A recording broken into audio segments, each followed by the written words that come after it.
एक महत्त्वाची बातमी सरकार सांगते एकही गरीब उपाशी झोपणार नाही। देशातल्या आणि राज्यातल्या लाखो कुटुंबासाठी रेशन दुकानातून मिळणारा गहू तांदूळ म्हणजे जगण्याचा एकमेव आधार आहे।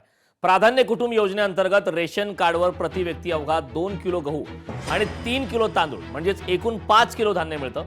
महिनाभराच्या जगण्यासाठी गरिबांना या 5 किलो धान्याची चातकासारखी वाट पाहावी लागते। रेशन दुकानातून मिळणाऱ्या याच 2 किलो गव्हाच्या पिठावर अनेक गरिबांच्या घरची चूल पेटते, त्यांच्या पोरांची भूक भागते। पण दुर्दैव असं की गरिबांच्या पोटची भूक भागवणाऱ्या याच हक्काच्या दाण्यांवर काळ्या बाजारातील रेशन माफियांचे डोळे टपलेत। होय, गरिबांच्या तोंडाचा घास थेट काळ्या बाजारात विकण्यासाठी पळवला जात असल्याचा एक खळबळजनक असा प्रकार आता समोर आलाय। तब्बल 35 टन म्हणजेच 35,000 किलो सरकारी गहू रेशनिंगच्या दुकानात पोहोचण्याऐवजी एका महाकाय ट्रकमधून काळ्या बाजारात विकण्यासाठी नेला जात होता। पण म्हणतात ना, ही घटना आता समोर आलेली लोकशाही मराठीच्या हाती याची संपूर्ण माहिती लागली आहे। गुप्त माहितीच्या आधारे टाकलेल्या धाडीमध्ये तब्बल 35 टन गव्हाने भरलेला हा ट्रक रंगेहात पकडला गेलाय। तर सरकार प्रति व्यक्ती 2 किलो गहू देते, तर या हिशोबाने पकडलेला 35,000 किलो गहू म्हणजे तब्बल 17,500 गरिबांच्या हक्काचा होता। तब्बल 17,500 लोकांच्या तोंडचा घास एकाच रात्रीत गायब करण्याची ही भीषण साखळी लोकशाही मराठीने उघड केली। हा घोटाळा फक्त 35 टन गव्हाचा नाही, तर हा घोटाळा व्यवस्थेच्या लाचखोर प्रवृत्तीचा आहे। रेशनची खुल्या बाजारात बेकायदेशीर विक्री होत असल्याचे आता हा प्रकार ऐरोलीमध्ये समोर आलाय। 35 टन गव्हाने भरलेला ट्रक हा पकडलेला गेलाय। तर मुलुंडच्या नवघर पोलिसांनी या संदर्भात कारवाई केली आहे, गुन्हा दाखल झालाय। यामागे रेशनिंग माफिया प्रवीण गामी असल्याची धक्कादायक माहिती समोर आली आहे। तर विशेष म्हणजे प्रवीण गामी यांच्यावर याआधीच तब्बल 9 गुन्हे दाखल आहेत। हा घोटाळा फक्त एकट्या 35 टन गव्हापुरता मर्यादित आहे की यामागे एखादा मोठं रॅकेट सक्रिय आहे? आता सर्वात मोठा प्रश्न हाच आहे की यावर सरकार खरोखरच सखोल चौकशी करून या घोटाळ्याची अधिकची माहिती आणि सत्य हे जनतेसमोर आणणार का, की नेहमीप्रमाणे केवळ थातूर मातूर कारवाई करून हे प्रकरण दाबण्याचा प्रयत्न होणार? आज एक ट्रक पकडला गेलाय म्हणून हा पापसराप समोर आलाय, मात्र छुप्या मार्गाने प्रशासनाच्या नाकाखाली आणखी असा किती काळा बाजार सुरू आहे?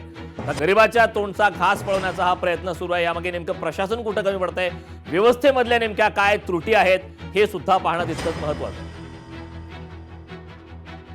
ऐरोलीमध्ये तब्बल 35 टन गव्हाने भरलेला हा ट्रक सापडलेला आहे। हा घोटाळा पुन्हा एकदा हा घोटाळा फक्त या एकट्या 35 टन गव्हापुरता मर्यादित आहे की यामागे एखादा मोठा रॅकेट सक्रिय आहे हे तपासणं अत्यंत आवश्यक आहे। आता हाच सर्वात मोठा प्रश्न आहे की यावर सरकार खरोखरच सखोल चौकशी करून या घोटाळ्याची अधिकची माहिती आणि सत्य जनतेसमोर आणणार का, की नेहमीप्रमाणेच थातूर मातूर कारवाई करून हे प्रकरण दाबण्याचा प्रयत्न होणार? आज एक ट्रक पकडला गेला तर ही समोर आलेली बाब आहे, पण छुप्या मार्गाने प्रशासनाच्या नाकाखाली आणखी असा किती काळा बाजार सुरू आहे हे पाहणं महत्त्वाचं आहे। लोकशाही मराठीने हा संपूर्ण प्रकार उघडकीस आणलाय। या यंत्रणेचा पूर्णपणे तपास करणं अत्यंत आवश्यक आहे। यंत्रणेच्या नेमक्या कुठल्या त्रुटीमध्ये अशा प्रकारची चोरी होते हे सुद्धा पाहणं तितकंच महत्त्वाचं आहे। त्यामुळे हा घोटाळा हा फक्त एकट्या 35 टन गव्हापुरता मर्यादित आहे की यामागे मोठं रॅकेट सक्रिय आहे हे पाहण्यासाठी एक विशेष चौकशी स्थापन करणं सुद्धा तितकंच आवश्यक आहे।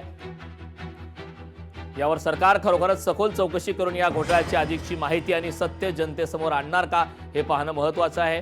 तब्बल 9 गुन्हे दाखल असताना सुद्धा पुन्हा एकदा असा एक मोठ्या चोरीचा प्रकार, एक रॅकेटचा प्रकार समोर येतोय। गुन्हा दाखल आहे, त्यामुळे धक्कादायक असा हा प्रकार आता मुलुंडमधून समोर आला। रेशनची थेट खुल्या बाजारात बेकायदेशीर विक्री होते। खरं तर सरकार नेहमी सांगत असतं की एकही गरीब उपाशी पोटी झोपणार नाही, ही संपूर्ण जबाबदारी सरकारची आहे। मात्र तरी सुद्धा थेट अशा प्रकारचे खळबळजनक प्रकार घडताना आता पाहायला मिळतात।